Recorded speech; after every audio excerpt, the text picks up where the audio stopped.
Hi guys. Um, so I decided to record this video um, because yesterday I posted a little note that I'm preparing my postpartum plan, and there have been quite a few of you who said that you would be interested in seeing the recipes and the plan itself. Since we're getting close to the date, and I'm trying to conserve the energy as much as possible. And a lot of it goes internally anyway. I thought that it would be easier to put some notes down, but then record a more detailed video if any of you are interested. And I know that some of my friends have recently either gone through pregnancy or are pregnant and expecting to have a baby very soon. So I'm just hoping that it will inspire you, or it will give you some ideas in terms of the resources that you can use if you feel like you need them. Again, I'm not a doula, I'm not a professional in postpartum.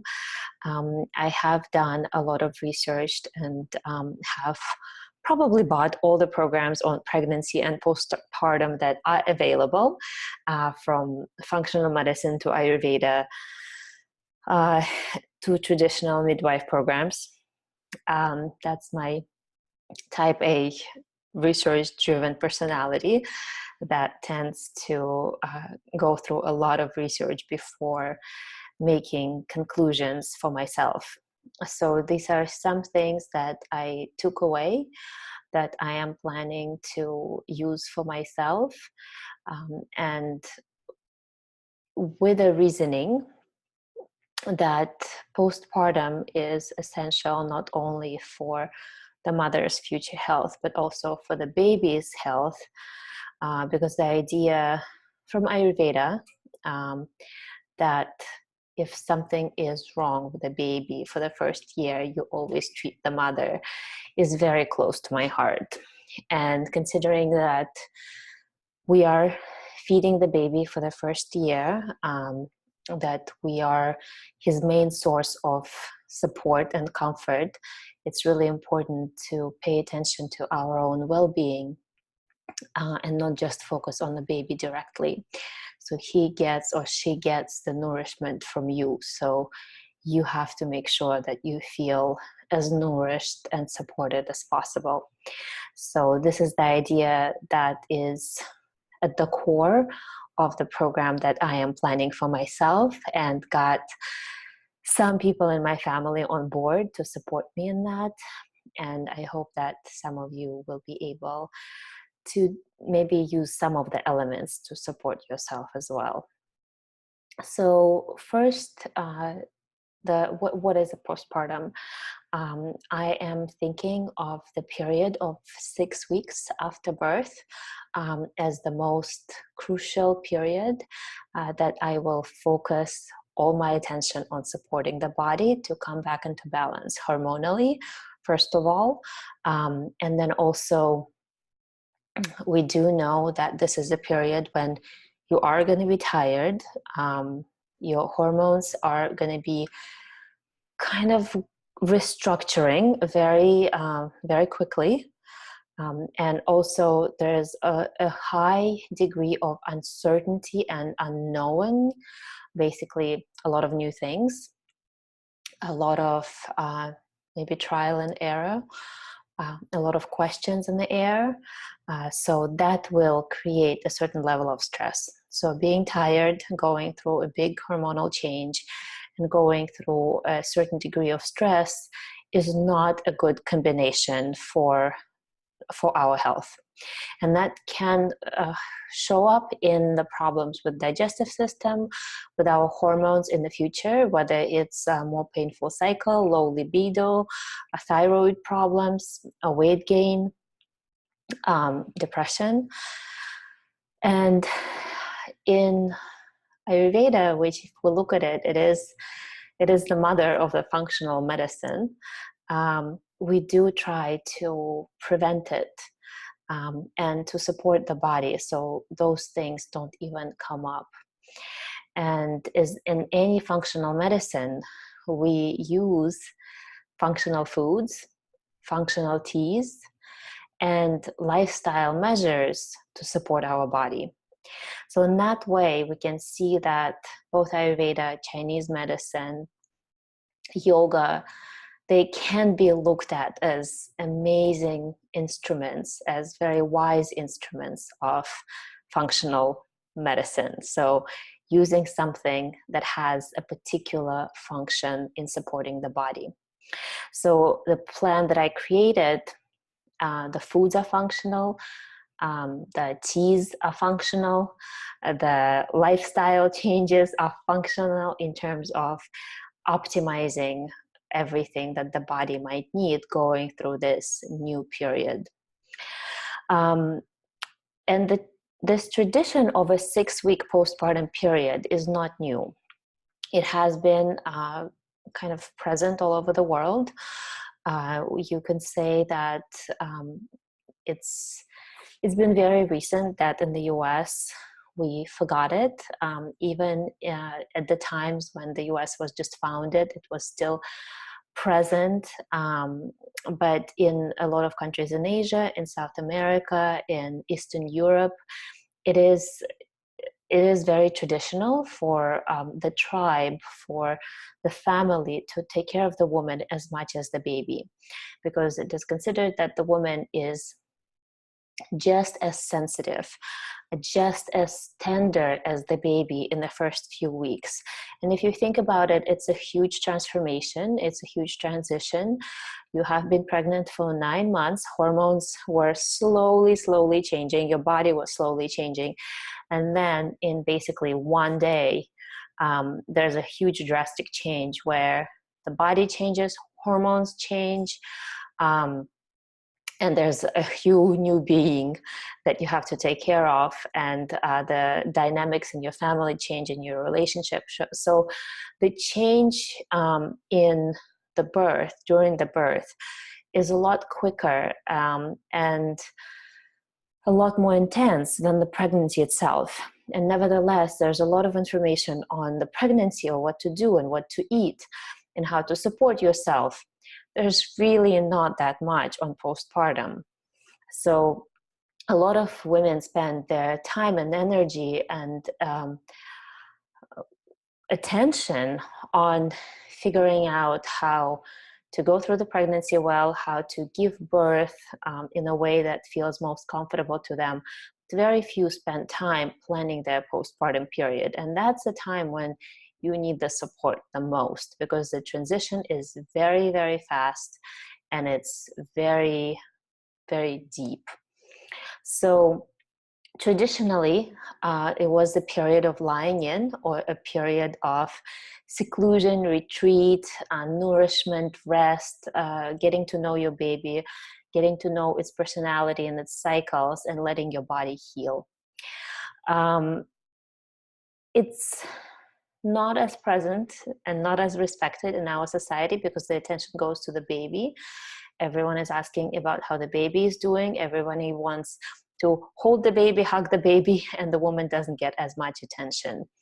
Which again, if we think that the woman is the main source of nourishment for the baby, main source of comfort, it's kind of completely backwards. So it makes sense to go back to the older traditions and think of how we can bring them into the modern world. Considering your situation, considering that you might not be living with multiple generations of women who have experience with babies or who are willing to cook and clean for you for a period of weeks, but we do have lots of modern day conveniences that our mothers, that our grandmothers didn't have. So we can rely on them for a time period to support ourselves during that period. And I'll tell you which ones I'm using. Also, it's important to keep in mind that behind the high stress, high uncertainty, lots of questions, lots of figuring out, lack of sleep, the systems in your body that are going to suffer the most are the digestive system. It could be the hormonal system, the endocrine system, if it's not supported properly. And that, as a result, will affect your health, your weight, your energy levels, your mood, and most likely your milk production and the quality of your milk. So it's not just about the quantity, right? If like when we lived in a country and we had cows, the milk from the cows was very different depending on the season and what they were eating. So we really are responsible for the health of the baby and his development with the quality of the milk we produce. So we want to optimize that. And maybe we're not gonna take the tradition that in China women were using to make sure that the milk had enough fat for the brain development of a child when they were feeding women 8 to 10 eggs a day. But we can use the ideas in ways that are more suitable for your lifestyle. So how do we make it happen? I would say that looking at your situation, first think, how comfortable are you asking somebody from your friends or family to support you, or whether you would like to use modern day conveniences to rely on them instead, right? You have Instacart, you have food deliveries, you have companies or people who will come and meal prep for you.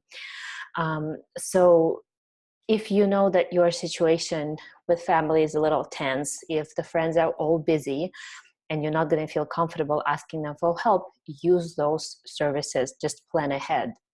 So what I'm doing is I asked my mom to come and help me with a baby for the first 6 weeks. But I also interviewed a woman from the website, I'm using care.com, which has a lot of listings of people from different specialties. And I found a woman who has some experience cooking, nothing fancy, not a chef, charges only $20 an hour, and would come for 3-4 hours a day for the first few weeks, cooking according to the recipes provided. And you can interview somebody, you can have somebody come for a trial period, and I would look for meal prep, not chef services or catering. So that can really bring the price down. And having the meals made for you, it could be a few hours a day, it could be a few hours a week, and then you can put some stuff in the fridge. It can make a huge difference in terms of your energy level and your digestion. Just having everything planned, because when you are tired, when you are stressed, it's so easy to make the wrong choices. It's so easy to go for the fast convenience versus for nourishing foods that have been thought through properly, that are based on what you love and what your body needs. So even if it's for the first 3 weeks, for the first 4 weeks, I think it's such a worthy investment that personally for me, it was a lot more worthy than asking my husband to invest in a more expensive stroller or a crib. Another thing that I would think about and focus on is creating a space for yourself where you can retreat and see how you feel before you start engaging in a lot of social activities, accepting visitors, hosting parties, letting the baby see the world, introduce him to the world. So maybe for the first few days, or for somebody it can be for the first few weeks, you just want to hang out with the baby, get to know his personality, rest as much as possible, sleep during the day, kind of get lost in this dreamland of of a teenager where you don't really have a schedule that much, and you are on baby's schedule, and getting to know his personality and finding your own rhythm. And I'm actually really looking forward to that, because it's going to be such a different new experience, considering my type A personality of waking up at 6 and going to the beach walk and then having the whole day planned. I think it would be a beautiful experience of relaxing into the rhythm of a new person joining our family and not having any social commitments or feeling like I have to accept guests and look a certain way or to make sure they have something to snack on. And also exploring their new role as a mother, right? What it feels like. What has the transition been like for you, who you are now as a person after the experience with pregnancy and birth that you went through. Just processing that internally, I think, can be a huge window of transformation if we let it be and not get lost in social things and to-dos and cleaning and cooking, but just give ourselves that space and time to be fully present for the transformation, for that initiation that is happening. I would focus on easy to digest, nourishing, warm, liquid foods. So again, easy to digest, warm, nourishing, liquid foods. And liquid, because you are going to be producing for the first time feeding liquid for the baby. And it might mean that it's because it's new for the body, it's a transition for the body. We need to take a particular effort to make sure we do get enough liquids ourselves. For some women, it comes intuitively. Some women that I spoke to said that they were very, very thirsty. And for some women, maybe not so much. So making sure you have enough functional teas with fenugreek, with fennel, can be really helpful. Maybe a little bit of ginger. In Chinese medicine, there's a tea with red dates and logan that is supposed to be nourishing for the mother. And you can always add a little bit of ginger. You can order those things on Amazon. There's already a pre-mixed logan and red date tea. Traditionally, you could also add goji berries and ginger or just ginger. So there's lots of ways to make it, but I think fenugreek is kind of traditional, and it is a lot cheaper to buy fenugreek and fennel whole versus try to get tea bags because you're going to go through them very, very fast. And also, when I was writing out the plan, first of all, before you move into the plan or before you even copy it, think of what are the foods that make you feel very, very comfortable, make you feel very warm, that your body never has any negative reactions to. So for me, it's Thai-like soups with a little bit of sour taste and pretty oily, right, with coconut milk, and lots of herbs, fresh herbs, lemongrass, sweet potatoes in basically any way that they're made are good. There's some foods that I love, but I'm not going to use for the first 2 weeks just because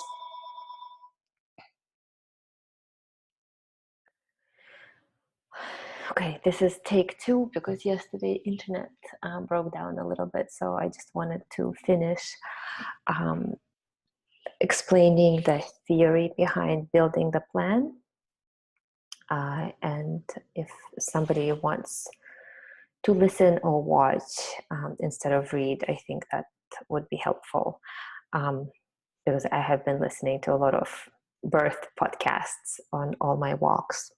So we paused yesterday at the foods that I said that I do love, that I do have on a regular day-to-day rotation, but that I think I am going to reduce at least in the first 2 weeks.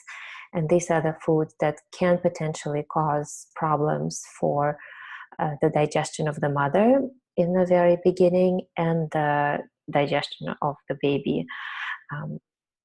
So some of those foods include lentils and beans, so hummus, all lentil chips, all crackers that are a little bit too dry, or gluten-free breads that contain, for example, lentils, or pretty much breads and gluten-free breads in general, as well as crackers made with almond flour or bean flour, just because they are, again, too drying for the digestive system, especially in the first week or two. So I'm taking those out. I'm also taking out all raw fruits. I will have some fruits that are uh, slightly cooked, or berries that are room temperature that I think will be okay. So one of the snacks that I have had throughout pregnancy sometimes that felt very easy to digest and nourishing and can hold me over for a few hours is raspberries with some chia seeds and a couple of spoons of either coconut milk or cream. So I usually don't do dairy, but if it's dairy that's mostly fat, like cream, I usually have no problems. So you can add a little bit of cinnamon, and that turns into a super easy snack. In the fall, I have been adding a few spoons of pumpkin puree. So you can do chia seeds, raspberries, pumpkin puree, cinnamon, and then either coconut milk or regular cream to have a nice nourishing snacks. I'm also taking out celery, all the cabbage family, including kale, which I love. So I'm going to have a little bit, but not the quantity that I would have, and definitely not in the salad form. So mostly cooked or sauteed. I'm also taking out anything that is frozen. So my husband and I, we use millet patties with azuki beans or black rice sometimes as part of our breakfast, but they are frozen. So I'm taking those out for the first 2 weeks. Kombucha, green juice, again, as a way to just not to disturb the digestive system and to include them after 2 weeks to make sure that the first 2 weeks are very, very easy. And as I said, it's all breads, so including gluten-free breads, which are not exactly part of our diet, but sometimes we do have yeast-free millet bread, and for the first 2 weeks, I think it's going to be too dry and too difficult to digest, so I'm taking those out.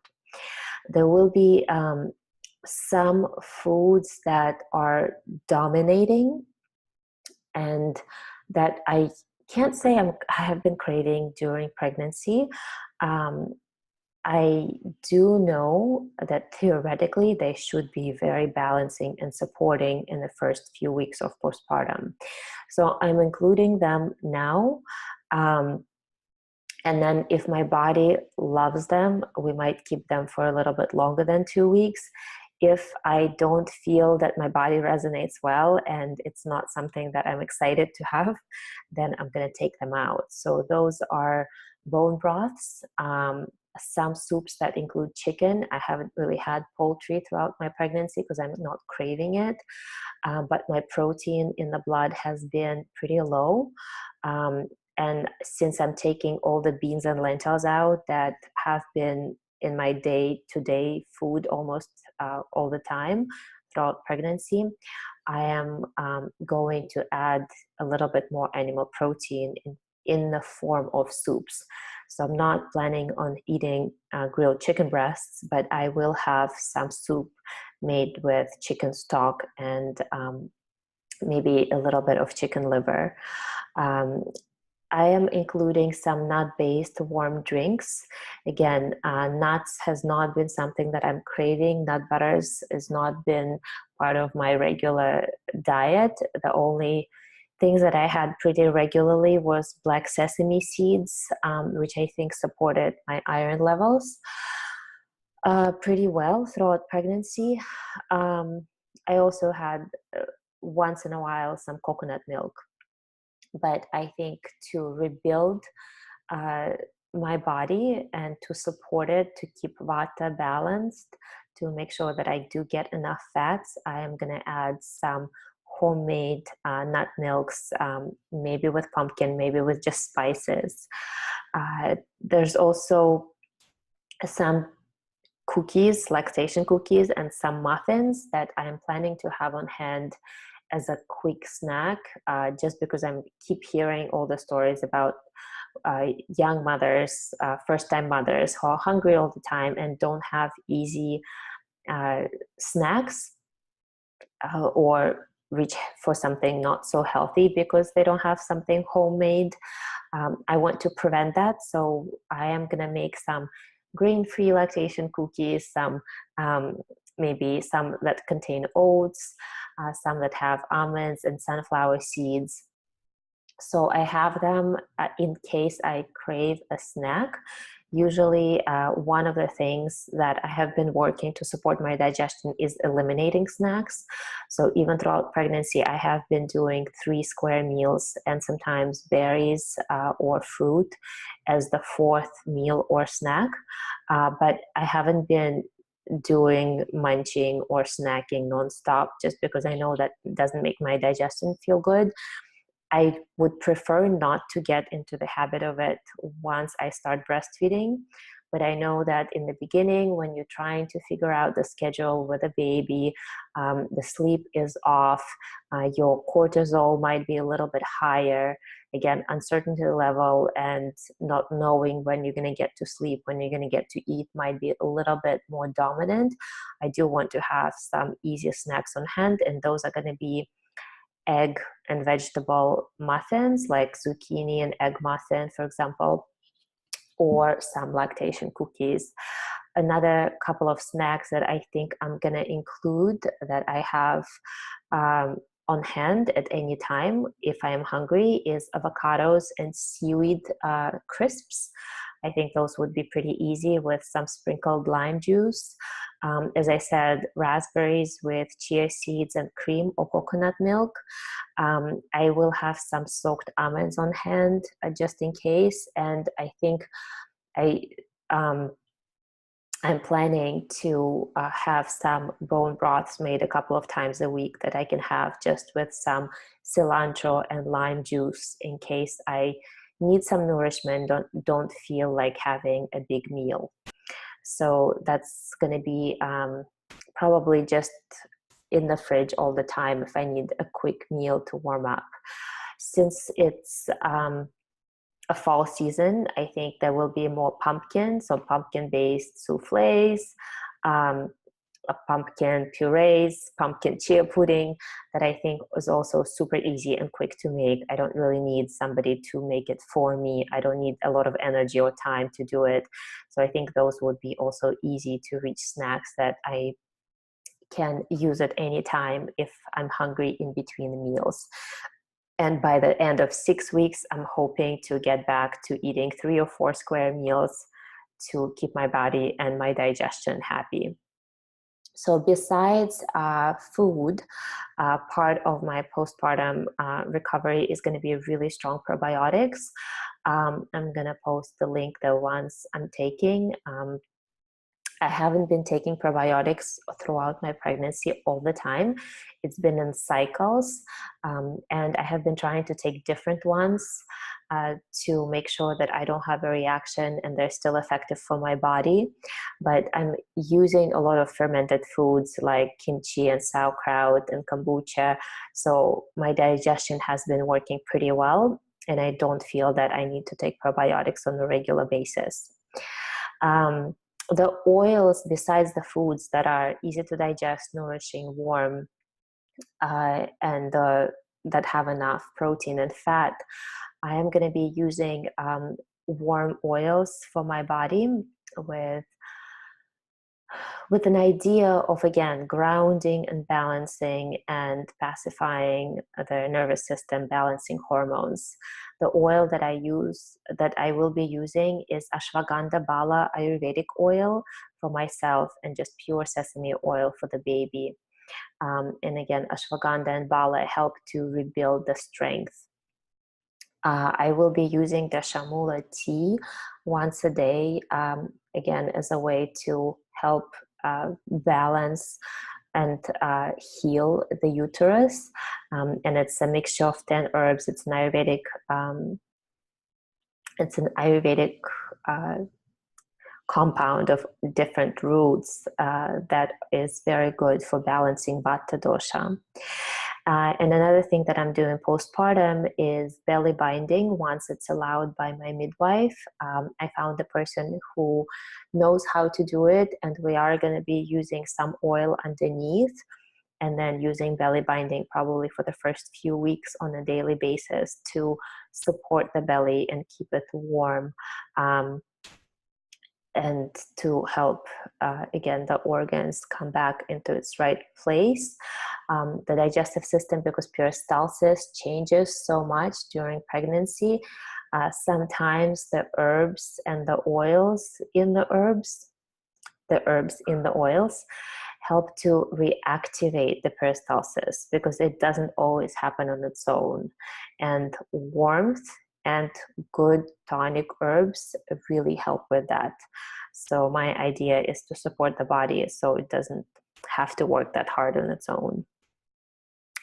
At the end of 6 weeks postpartum, I am planning to do a pretty elaborate blood work. I have been using a lot of blood tests throughout the pregnancy to monitor what's happening in my body, just because I know that there's theory and then there's reality. And for me to see exactly what's happening has been fascinating. I know not everyone is obsessed with the numbers as I am. But I can tell you exactly how my blood sugar was changing and how my iron and D vitamin and thyroid was changed by the pregnancy. And because I was monitoring all of it, I feel like my glucose, my insulin levels, my blood pressure stayed perfect, and a lot of numbers haven't shifted that much with pregnancy, but some have, and I am going to monitor, making sure that everything is recovering well and going back to its normal numbers. I noticed that for me, it was much cheaper to go and choose the blood work myself through Persona Labs. I don't know if you can do it in New York, but I think in a lot of states you can. And it just made more sense than paying a copay that ended up being higher than going directly to Quest Labs. So I'll put it as an option for those of you who might want to do it, since a lot of young mothers start feeling problems with their hormone levels after the first year. Sometimes it could be more. I think it serves us well to catch those things early, especially, for example, if you have thyroid issues or had, because pregnancy can slow down the way your thyroid works. And it's just better not to wait for the symptoms and keep track of all the important numbers. Same, you want to make sure that your calcium level is good, your D vitamin is good, that your B12 is good, so that you just know what's happening in your body. And this way you can support yourself much better. Same goes for hemoglobin and ferritin and iron levels that are significantly changing during pregnancy, and you want them to recover, which doesn't mean that you need to eat red meat, but there's lots of other ways to support the body by including, for example, nettle leaves and dandelion root and black sesame, and making sure that you're absorbing well the nutrients that you are eating, so that's kind of going back to the gut health. In the meal plan that I'm going to share, so I'm going to share just the first probably 7-10 days, you will see that there's some notes that mean that there are 2 books. So some recipes I found just online, and then I'll post the link. Some I'm using from the books. So the books that I'm using is the First 40 Days, The Essential Art of Nourishing the New Mother. I think it's an amazing book, and I highly recommend all the new mothers to get it, because besides recipes, it has lots of really good traditional wisdom that we can use. Another one is The Course by Isha Oaks, an Ayurvedic cook and Ayurdoula. She has a book, Touching Heaven, and it's postpartum recipes. And she also has a lot of webinars on postpartum nutrition and then just in general idea of what's going on and how to support your body and how to talk to your partner and how to massage your baby. And I'm going to put a link to the webinars. They're really inexpensive, and I would recommend to all the mothers and maybe even those who are thinking of becoming mothers or who are mothers already to listen, because a vata imbalance is considered the main root cause of most disease. And if you haven't done the postpartum recovery right after pregnancy, I think it's kind of never too late to do it. So these are some main ideas that I'm using and relying on. If you have something that worked for you, please share. If you have any questions, please ask. Since the baby is coming any day now, I might be taking a little bit longer to respond, but if I can support you or just be an idea generator or an inspiration in any way, I would be happy to do it. I know it's not an easy task. I'm doing my best to prepare myself, at the same time realizing that you can't control the process. You can't be fully prepared. You can't you can't know exactly what to expect. So I think the more we can support each other in this process, the better it is going to be for everyone. So please reach out if I can be useful in any way. And I'm wishing you the best on your journey.